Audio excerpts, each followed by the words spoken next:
माझे प्रिय बंधूंनो आणि भगिनींनो, जसं की तुम्हाला माहीत आहे की हे आपलं जे चॅनल आहे आओ कुराण समजे, त्याच्यावर आपण जे पवित्र ग्रंथ आहे कुराण मजीद त्याच्यामधलं जे दुसऱ्या क्रमांकाचा अध्याय आहे सूरे बकरा, त्याच्यामधले आपण प्रत्येक व्हिडिओमध्ये काही श्लोक, त्यांचा अर्थ आणि संदेश समजण्याचा प्रयत्न करतो. आणि आपलं जे मागचं व्हिडिओ होतं त्याच्यामध्ये आपण जे सूरे बकरामधले श्लोक क्रमांक 128 ते 131 आहे ते बघितलं होतं. आणि त्याच्यामध्ये आपण जे मुख्य धडे शिकलो होतो त्याच्यामध्ये आपण पहिला धडा हा शिकलो होतो की स्वतःसाठी आणि संततीसाठी नेहमी दुआ करावी. नंबर 2, पैगंबर सल्लल्लाहु अलैहि वसल्लम यांचे कार्य म्हणजे शिक्षण आणि शुद्धीकरण.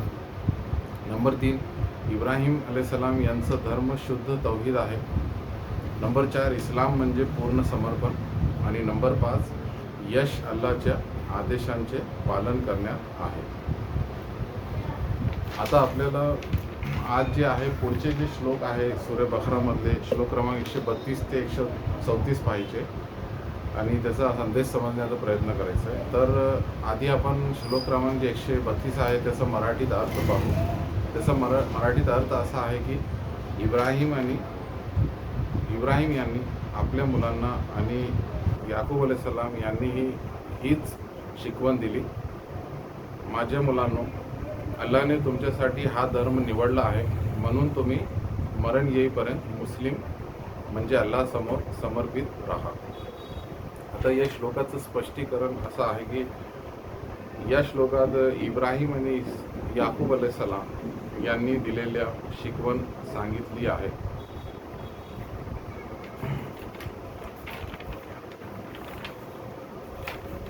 नंबर 1, आपल्या मुलांना इस्लामवर ठाम राहण्याची शिकवण. आणि नंबर 2, शेवटपर्यंत ईमान राखण्याची ताकीद. आता या श्लोकातून महत्त्वाचा धडा जे आपल्याला शिकायला मिळतो, नंबर 1, पालकांनी मुलांना धार्मिक मार्गदर्शन करणे आवश्यक आहे. आणि नंबर 2, सर्वात मोठे यश म्हणजे ईमानसह मृत्यू. आता या श्लोकाशी निगडीत जे हदीस आहे, पैगंबर मोहम्मद म्हणाले की कर्माचा परिणाम त्यांच्या शेवटावर अवलंबून असतो. ही हदीस सही बुखारीमध्ये उल्लेख केलेली आहे. आता या श्लोकाला आपण आजच्या जगाशी कसं जोडू शकतो, तर हा श्लोक शिकवतो. नंबर 1, मुलांचे धार्मिक शिक्षण खूप महत्त्वाचे आहे. नंबर 2, फक्त दुनियावी शिक्षण पुरेसे नाही. आणि नंबर 3, खरे यश म्हणजे ईमानसह मृत्यू आहे. त्याच्यानंतर हे जे श्लोक क्रमांक 133 आहे त्याचा मराठीत अर्थ असा होतो, तुम्ही त्यावेळी उपस्थित होतात का जेव्हा याकूब अलैहिस्सलाम यांना मृत्यू आला, जेव्हा त्यांनी आपल्या मुलांना विचारले, माझ्या मृत्यूनंतर तुम्ही कोणाची उपासना कराल?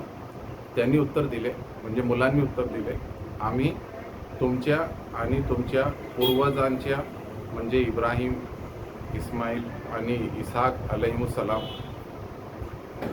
यांच्या एका अल्लाहची उपासना करू आणि आम्ही त्याच्यासमोर समर्पित आहोत. आता या श्लोकाचं स्पष्टीकरण असं आहे की या श्लोकात याकूब अलैहिस्सलाम यांचं शेवटचा प्रसंग सांगितला आहे. नंबर 1, त्यांनी आपल्या मुलांना त्यांच्या ईमानबद्दल विचारले. आणि नंबर 2, मुलांनी एकेश्वरवाद म्हणजे तौहीद मान्य केलं. आता याच्यावरून हा जो श्लोक आहे तो दाखवतो की नंबर 1, पैगंबर आपल्या मुलांच्या ईमानबद्दल चिंतित होते. आणि नंबर 2, तौहीद हा सर्वात महत्त्वाचा विश्वास आहे. आता उदाहरण, याकूब अलैहिस्सलाम यांनी नंबर 1, संपत्ती किंवा दुनिया जे आहे त्याच्याबद्दल विचारले नाही मुलांना. नंबर 2, फक्त ईमान आणि उपासनेची चिंता केली. आता या श्लोकाला आपण आजच्या जगाशी कसं जोडू शकतो, तर हा श्लोक शिकवतो नंबर 1, आपण आखिरतचा विचार करावा. नंबर 2, मुलांच्या ईमानकडे लक्ष द्यावे आणि नंबर 3 तौहीदवर ठाम राहावे. त्याच्यानंतर आता आजच्या व्हिडिओचे जे शेवटचा श्लोक आहे 134, त्याचा मराठीत अर्थ असा होतो की ती एक अशी जमात होती जी निघून गेली, त्यांनी जे कमाविले ते त्यांच्यासाठी आहे आणि तुम्ही जे कमवाल ते तुमच्यासाठी आहे आणि त्यांच्या कर्माबद्दल तुम्हाला विचारले जाणार नाही. म्हणजे याच्यावरून आपल्याला हे शिकायला मिळतं की ज्या व्यक्तीने जे कर्म केले त्याचं फळ त्याला मिळेल. म्हणजे जर एखाद्या व्यक्तीने, आता तो व्यक्ती एखाद्या पैगंबराचं म्हणजे पुत्र असू शकतो किंवा वडील असू शकतात किंवा पत्नी असू शकते, पण त्याच्यामुळे तो व्यक्ती स्वर्गात जाणार नाही. म्हणजे त्यांनी जर पुण्य जास्त केले असेल आणि पाप कमी केले असेल तर तो स्वर्गात जाणार त्याच्या कर्मामुळे. म्हणजे सर्वश्रेष्ठ अल्लाह हे बघणार नाही की तो कोणत्या पैगंबराचा पुत्र आहे किंवा वडील आहे का पत्नी आहे. आणि जर त्या व्यक्तीने पाप जास्त केले असेल, पुण्य कमी केले असेल तर त्याच्या कर्मामुळे तो नरकात जाणार. म्हणजे प्रत्येक व्यक्तीच्या म्हणजे जे शेवट आहे त्याची शेवटमध्ये त्याला काय भेटेल त्याची जबाबदारी त्याच्या स्वतःवर आहे. आणि तो कोणाचा पुत्र आहे, कोणाचा वडील आहे किंवा पत्नी आहे त्याच्यावर ते अवलंबून असणार नाही आणि सर्वश्रेष्ठ अल्लाह ते बघणार नाही.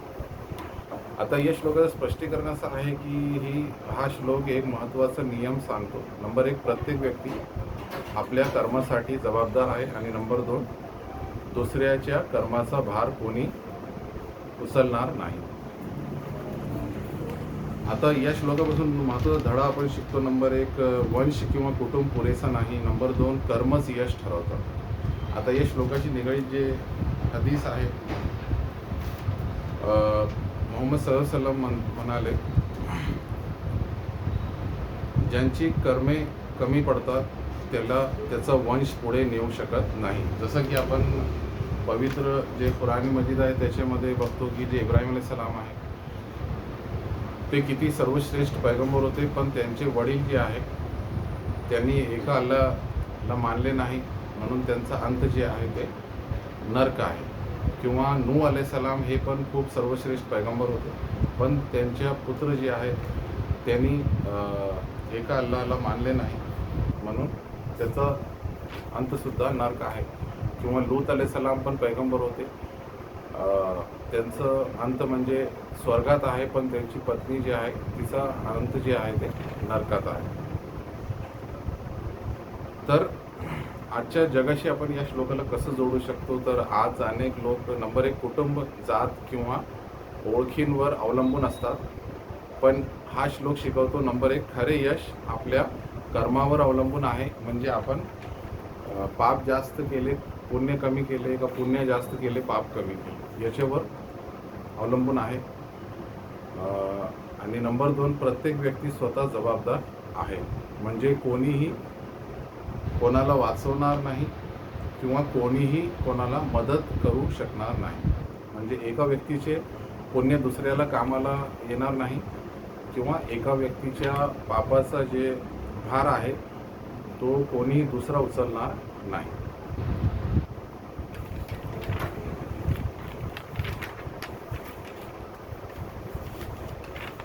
आता या 3 श्लोकांमधून जे मुख्य धडे आपण शिकतो, नंबर 1 पालकांनी मुलांना धार्मिक मार्गदर्शन करावे. नंबर 2 सर्वात मोठे यश म्हणजे इमानसह मृत्यू. नंबर 3 तौहीद हा सर्वात महत्त्वाचा विश्वास आहे. नंबर 4 प्रत्येक व्यक्ती आपल्या कर्मासाठी जबाबदार आहे. आणि नंबर 5 वंश नव्हे तर कर्म यश ठरवतात. तर हे काही गोष्टी होते जे आपण या श्लोकांपासून शिकलो. आता पुढचे जे श्लोक आहे 135, 36, 37 ते आपण पुढच्या व्हिडिओमध्ये बघू. आज आपण इथे थांबू.